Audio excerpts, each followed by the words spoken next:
Hey everyone, it's Teresa and I have a great video for you today. This might become kind of like a multi-part series where we are just kind of gonna work on some projects for my shop. So hopefully you guys can get inspired for some fun things and we'll just jump into the first one. All right, so I'm gonna do some sublimation, and this I've already printed off of my sublimation printer. If you guys want a dedicated video to that, let me know down in the comments below. I'm gonna use some heat resistant tape and some of the Cricut mugs. These are the 15 ounce. Just gonna take the good old, lint roller and de-lint them, I guess. I don't know. And just get whatever might be on the cup off of the cup. If you don't have a lint roller, you can use some rubbing alcohol with like a lint-free rag. That's probably an important part. And I'm just going to sublimate a couple of these cups. And I'm not going to lie, this actual mug press that I actually got from the company, from Vector, and I'm not real thrilled with it. They were nice enough to reach out and offered me the mug press, and it's supposed to also do tumblers.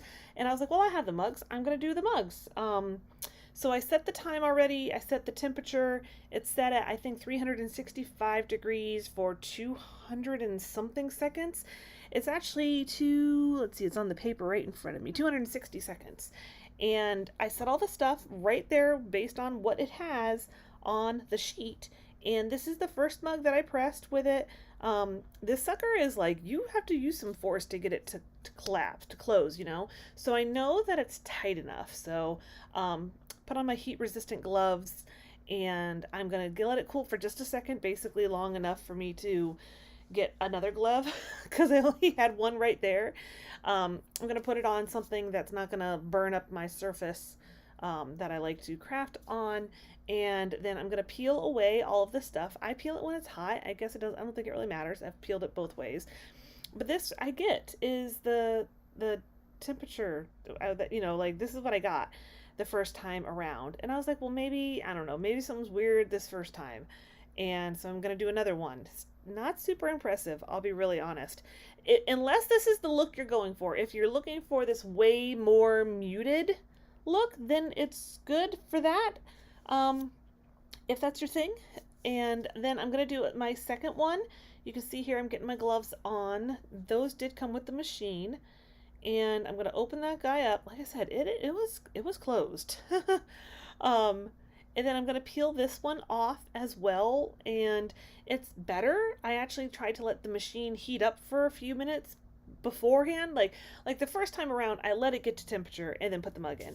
This time I let it get to temperature, waited a few minutes, and then put it in. So I feel like there's a little trial and error. You could probably get it to work right, but I don't know. See, it's a lot more muted. Usually when you have sublimation, your stuff is like bam, in your face vibrant.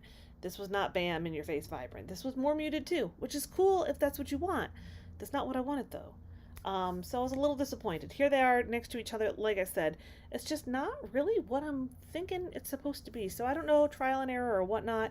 The one all the way on the very right, that one was done, printed all at the same time you saw at the beginning, and I actually did it in the Cricut heat press, like mug press, and that's what I'm expecting to get, you know. So if you have this machine, if you've done anything with these machines before, let me know if it's something I'm doing wrong or what. It seems like there's too much trial and error to me. I'm not happy with that. I want it to be like, hey, this time, this temperature, and that's what you're gonna get, is what you want, not trial and error, figure out what's right for your machine.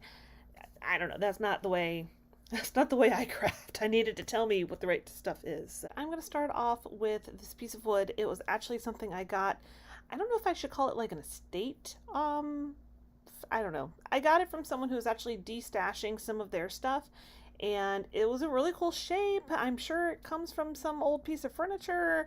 She had a story about just about everything I bought, so I'm just going to paint it white real quick. I did use this new paint that I've been trying out. I'm not the biggest fan in the world of it. It's called mud paint.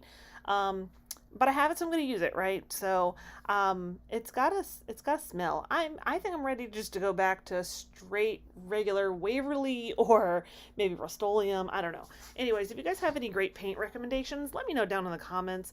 I don't want anything that's fussy, you know. So I'm going to just stencil this real quick. I may as well talk about the project in front of us, right? I'm just going to stencil this, and I am doing the swooshy swirly motion.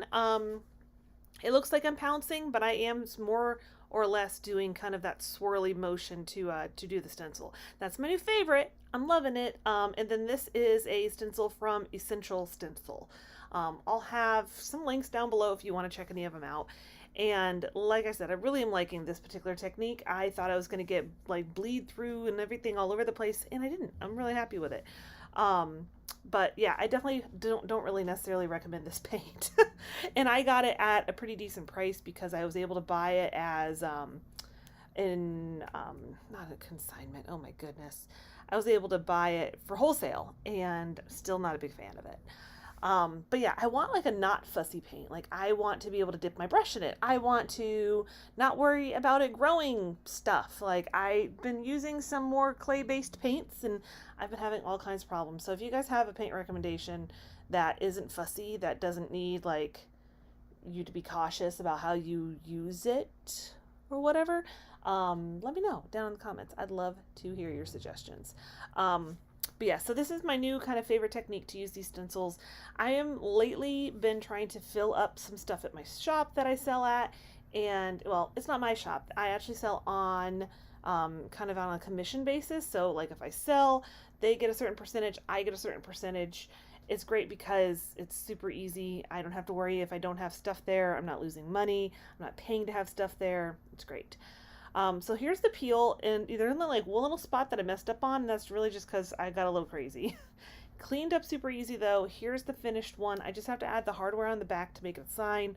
Love it. I hope you guys do too. Let me know down in the comments. I hope you guys are having a really great day. I hope you enjoyed today's few projects. Let me know if you would like to see more of this kind of stuff, the stuff that I'm making to put in my shop, and I will see you guys next time.